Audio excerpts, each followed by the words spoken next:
Migraine दुखाइहरू मध्येको बढी व्यक्तिहरूमा देखिने टाउको दुखाइको एउटा रूप हो।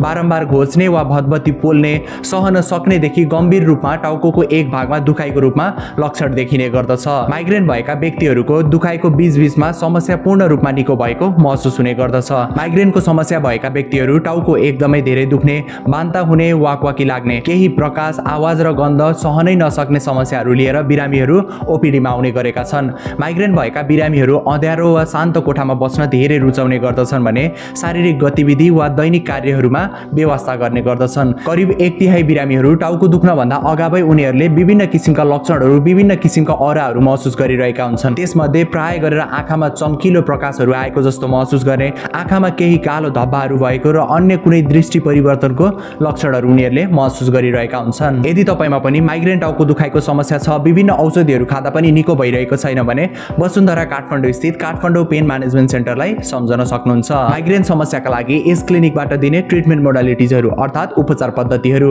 अक्सिपिटल nerve block, Botox injection, sphenopalatine ganglion block, pulse radio frequency ablation, trigger pain injection, intranasal lidocaine infusion, ketamine infusion. सम्पर्कका लागि फोन 01495 98 63, मोबाइल 98 036 33 480।